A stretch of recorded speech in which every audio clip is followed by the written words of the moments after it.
There was a time when the American dream was measured by a home, a career, and a sense of security. A house big enough to feel safe, a job stable enough to stop worrying about tomorrow, and the belief that if you worked hard enough, life would eventually get better. Today, for many people, that dream has begun to shrink. It is no longer built on hope, but on monthly bills, rising insurance costs, and an invisible pressure that forces people to run faster just to stay in the same place. What few are willing to admit is that the problem is not a lack of effort. The problem is that the rules of the game have changed. When a system is designed to keep you constantly busy, constantly anxious, and afraid to slow down, exhaustion is no longer a personal failure. It becomes an inevitable outcome. Outside the United States, there are countries that were never built on Western logic. Places where visas are not the first barrier to life, where the cost of living does not force people to accelerate every single day, and where laws, culture, and even marriage operate under entirely different systems, sometimes shocking, sometimes hard to understand, but undeniably real. This video does not promise paradise. It does not sell a new dream to replace the old one. It asks only one question, a simple question, but not an easy one to answer if the rules have already changed. Do you have the courage to step outside the familiar system and live by a completely different one? Country. 5. The Philippines. There are places where you don't need to study too much to belong. You don't need years to understand unspoken rules, and you don't have to constantly decode every small gesture. In the Philippines, English opens the door, but it's the people who make many stay longer than they ever planned. Life in Cebu or Davao isn't designed to impress.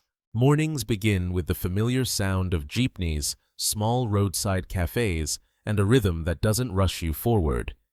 Here, casual conversations with neighbors or shop owners aren't exceptions. They're part of everyday life. Friendliness isn't advertised. It simply exists quietly enough to remind newcomers that they're not entirely outsiders. In terms of cost, the Philippines may not be the cheapest place in Asia, but it's one of the easiest to balance. In cities like Cebu or Davao, a comfortable one-bedroom apartment typically rents for around $350 to $500 per month. Nothing extravagant, but enough light, enough air, and enough space to feel like somewhere you can return to at the end of the day. Daily expenses don't constantly force people to calculate every meal, every bill, every small decision. Private healthcare is one of the key reasons many older expats choose to stay. Private hospitals in Cebu and Davao offer solid standards, English-speaking staff, and relatively straightforward procedures. A routine doctor's visit often costs a few $dozen, not shockingly cheap, but affordable enough that healthcare doesn't get postponed simply because of cost.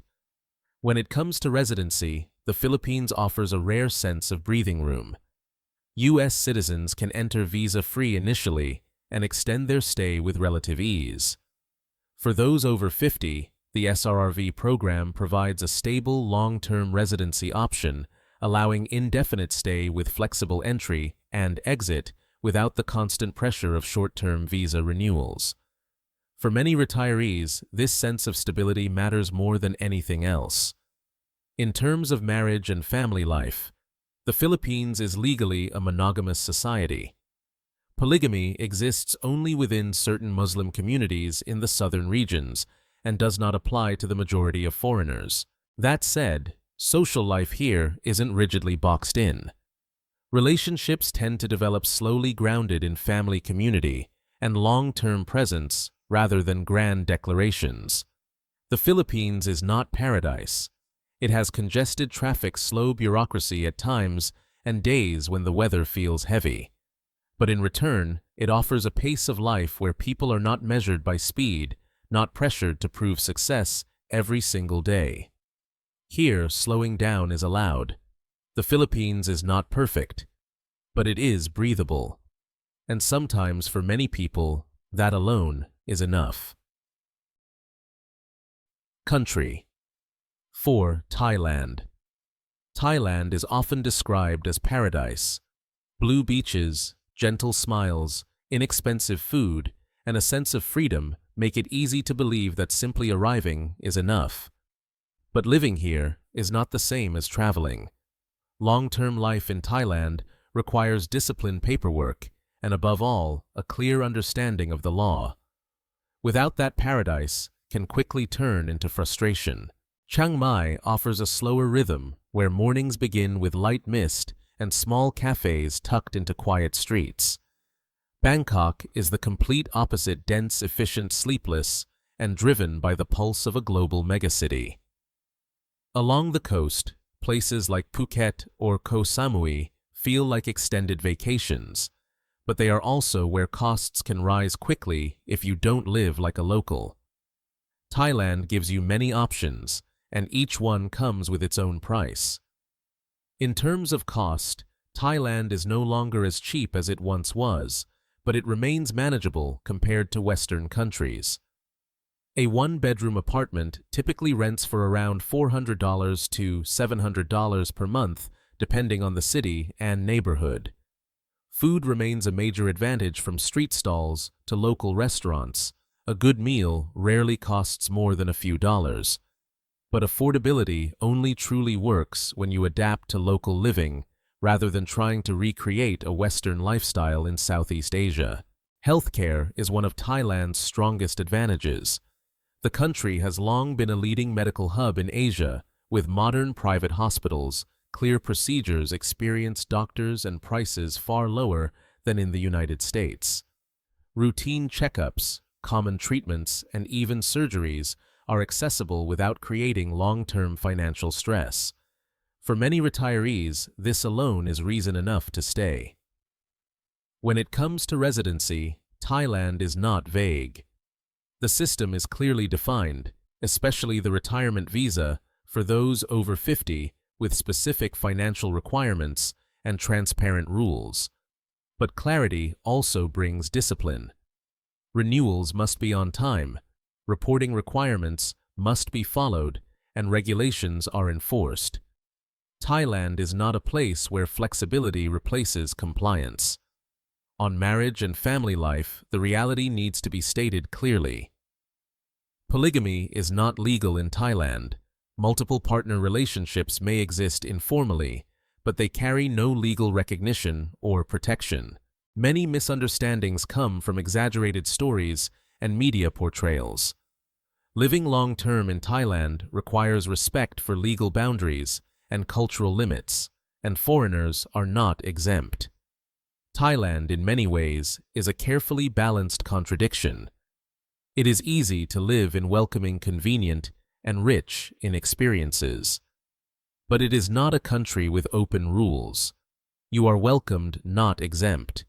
You are free to enjoy, not to ignore. And only by accepting that discipline does Thailand become a place you can truly call home. Country. 3. Kenya. Africa is often misunderstood. Many people view Kenya through the lens of poverty and instability. But Kenya is not a destination defined by lack. It is a land of space where the sky feels wider, distances feel longer, and people slow down because nature is always larger than they are. Nairobi is the gateway to this country, dynamic and modern in certain areas, yet deeply contrasted. Turn just a few streets, and the rhythm changes entirely. Here you are not surrounded by endless skyscrapers, but by greenery, open neighborhoods, and a sense that the city is still breathing. For many foreigners, Nairobi is not a place of maximum comfort, but a place to begin adjusting to a different pace of life. Beyond the capital, Kenya opens up in very different ways. Diani, along the Indian Ocean coast, offers a rare kind of calm, where blue waters are not blocked by high-rise hotels and time moves with the tides. Lamu feels almost detached from the modern world, a historic island where cars are scarce. Streets are narrow, and life revolves around community faith and centuries-old traditions. In these places, quiet is not a luxury. It is the default state. In terms of cost, Kenya remains among the more affordable options globally. In Nairobi or coastal towns, monthly rent can range from $150 to $600 depending on the neighborhood and level of security. Life here is not expensive, but it is not pre-packaged either. Everything requires personal choice, personal organization, and a clear understanding of where you are. Private healthcare is essential for most expats. Nairobi's private hospitals offer reliable services, well-trained doctors, and costs that remain manageable. But Kenya is not a place where preparation can be skipped. Health insurance and careful location choice play a decisive role in long-term living. When it comes to residency, Kenya allows relatively easy short-term entry with an initial stay of around 90 days. For those looking to remain longer, a retirement visa provides a legal pathway if financial requirements are met. The process is not overly complex, but it demands seriousness and planning. Kenya is not for impulsive decisions. In terms of marriage and family life, Kenya is one of the few countries that legally recognizes both monogamous and polygamous marriages. Under the Marriage Act of 2014, polygamy is permitted within a clear legal framework reflecting the nation's cultural and religious diversity. That said, legal recognition does not mean simplicity. Financial and social responsibilities are inseparable from the rights granted. Kenya also carries risk. Security is uneven, and choosing the right area is critical to quality of life. There are places well suited for long-term living, and others best avoided without local knowledge. Kenya does not hide these contrasts, it requires awareness. Kenya does not offer comfort. It does not try to satisfy every expectation. But in return, it offers freedom of space, an open rhythm of life, and the feeling that you are no longer confined by familiar limits. For some, that is more than enough. Country 2. Indonesia. Indonesia is not a country meant for rushing.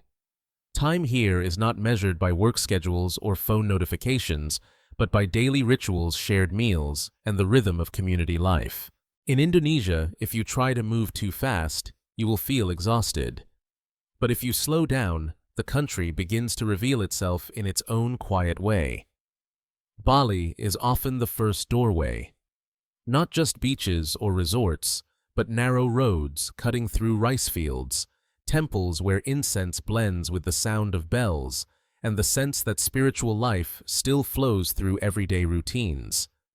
Yogyakarta feels entirely different, deeper, older, and closely tied to the heart of Java's history. Here, traditions are not performed for display, but lived. Beyond Java, Indonesia becomes more raw, less touristic, and demands genuine adaptation from those who arrive. Cost of living is what initially draws many people in. In Bali, Yogyakarta, or smaller cities, monthly rent typically ranges from $200 to $500, nothing luxurious, but sufficient. Food is a major advantage. Local meals often cost just $1 to $3, affordable and rooted in a long-standing street food culture. But affordability in Indonesia only truly works when you live like Indonesians do, rather than trying to impose a Western lifestyle onto the environment. Private healthcare in larger cities such as Jakarta, Bali, and Surabaya meets the basic needs of most foreigners. Private clinics, international hospitals, and English-speaking doctors are available at costs far lower than in Western countries. That said, Indonesia is not a place for complacency. Health insurance and careful city selection are essential for long-term living. When it comes to visas, Indonesia offers limited flexibility, not leniency. Initial entry is typically 30 days extendable, once for another 30 days, suitable for those testing the waters. For individuals over 55, a retirement visa provides a longer-term residency option, but with clear financial requirements and paperwork. Bureaucracy is unavoidable, and for many newcomers, it becomes the greatest challenge. Regarding marriage and family life, it's important to be precise. Polygamy is legal in Indonesia only for Muslim men and is tightly regulated by religious courts. This reflects the country's religious and social structure, not an open lifestyle available to everyone. For foreigners, these differences must be approached with understanding and respect, not misplaced expectations. Indonesia is therefore a country defined by trade-offs. Paperwork is not simple. Culture is strong, sometimes difficult to penetrate, but for those willing to listen, observe, and adapt. Indonesia offers a depth of living that few places can match. It is not for those who want everything fast and easy. It is for those prepared to adapt and to find meaning in the process itself. Country 1. Malaysia. If there is a place in Asia where everything moves more gently, not so cheap that it feels chaotic, and not so expensive that it becomes stressful, that place is Malaysia. A country that is not loud, not performative, but stable enough to make people consider staying, not just passing through. Kuala Lumpur at night offers a rare balance between modernity and order. City lights reflect off wide roads, and life moves at a steady pace without urgency. You don't feel swallowed by the city here. Instead, you feel placed within a system that functions. Outside the capital, Penang reveals a different rhythm.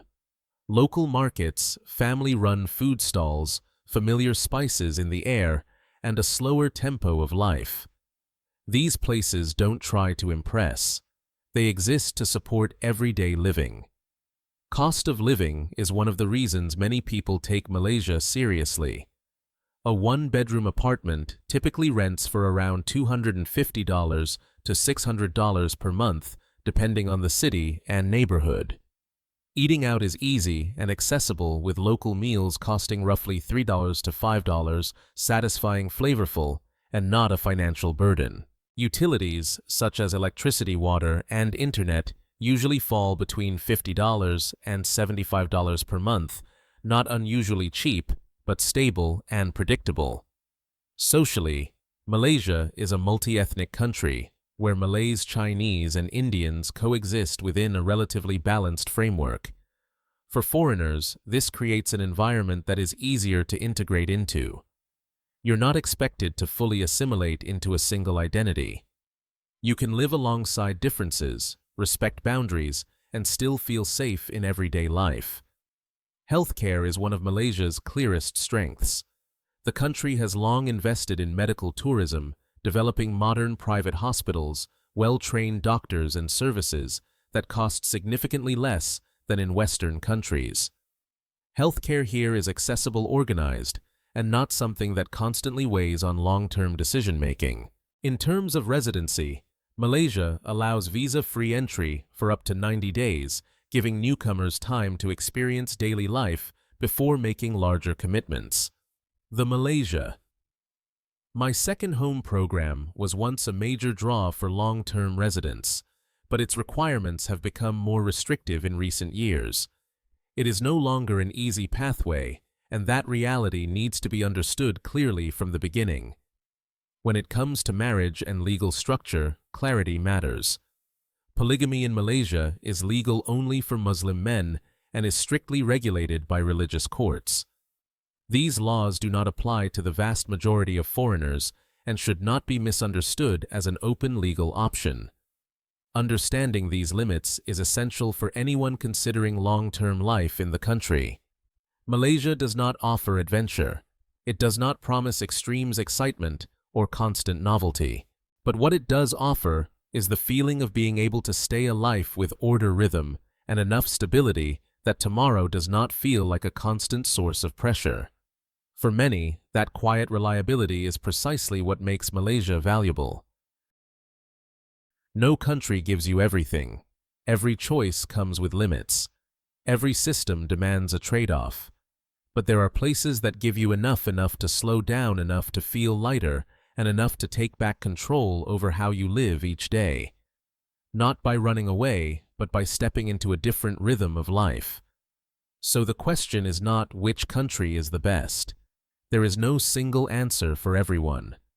The real question is this: what are you willing to trade in order to live by a different set of rules? Comfort, familiar routines, or the kind of security that comes from never changing? Share your thoughts in the comments, not to be right or wrong, but to better understand the choices that exist beyond the system we're used to. And if you want to continue exploring honest stories like this, without exaggeration, without hype, don't forget to like the video, subscribe to the channel, and turn on notifications so you don't miss the journeys ahead.